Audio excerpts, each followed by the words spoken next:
View Your Deal's got a brand new Oprah edition. Welcome back. So, you know, y'all were talking about Mitch McConnell and Paul Ryan, and one of the things that I sort of heard over the weekend and was curious about is people kept saying, well, where were the Republicans who should be talking to these kids and finding out what's going on? And I thought to myself, well, maybe they don't have an answer. Maybe they don't have anything to say. So should you say something when you don't have anything to say? You can listen. If you don't have anything to say, you can listen. They're between a rock and a hard place because on the one hand, they probably would like to, I'm sure they don't want anything like this to happen. Even Trump doesn't want it to happen. On the other hand, they have a lot of money coming in from the NRA for their re-election. Marco Rubio showed up to that CNN town hall and got slaughtered. So I don't know what you're saying Republicans aren't showing up, because if I'm saying they're not having a conversation. I had a conversation about this all weekend. But it's not been public, is my point. Yeah. We've heard, you know, when the athletes were kneeling, every Republican sort of had something to say. And it's not a criticism.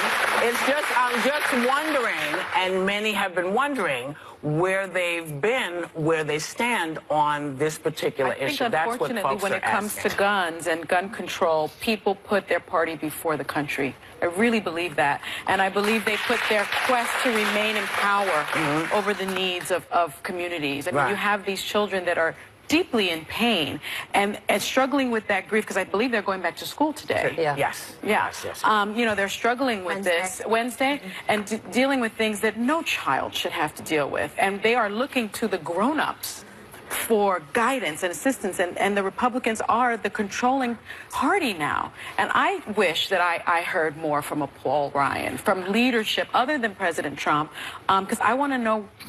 These are fathers and mothers. What are they thinking?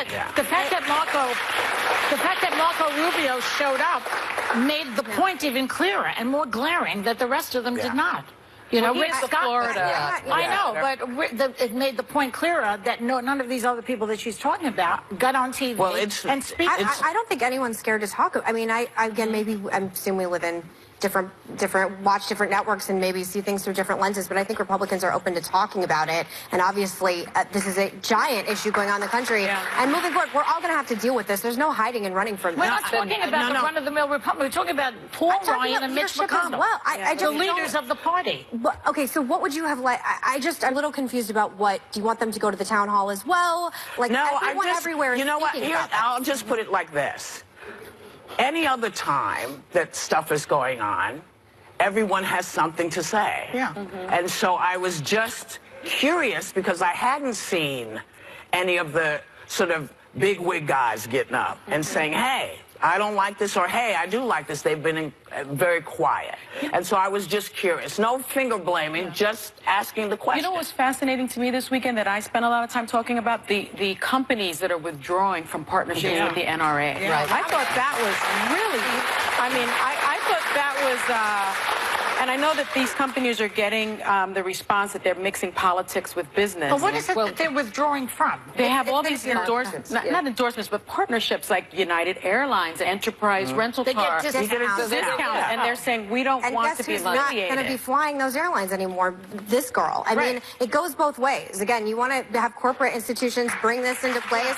Starbucks, I remember there was a point in time when people were trying to make them a gun-free zone, and they were saying, we're going to go by states' rights. I don't understand why everything has to be so political all the time. If you as a corporation say legal law-abiding gun owners aren't welcome on my airline, fine, I'm not welcome. I'll fly another airline. I don't think that's the point. I think the point is much stronger than they're making a point. It's not about legal gun owners. As a repercussion. I mean, again, I just don't understand why. I understand this conversation. It's very important. We've had a national tragedy that we should all be discussing all the time, but there is an element of this that I don't want each side to be vilified and so tribal. Well, actually, no, I wasn't trying to vilify. That's what I was saying. No, but I don't want the conversation vilified at the table, because it's not about villains. It's about how do we wake folks up? How do we say to people, listen, this is one of those things that isn't necessarily political. It isn't necessarily gender.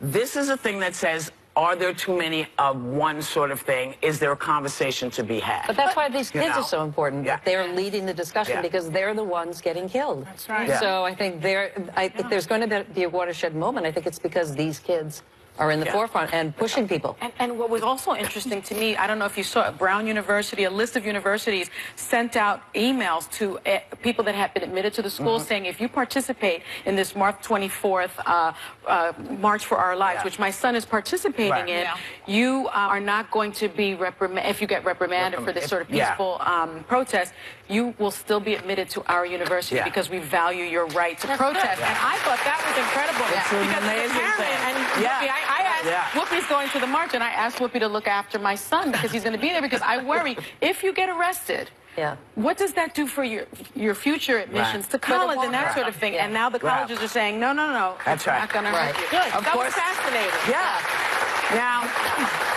we will be right back, because that's what we do.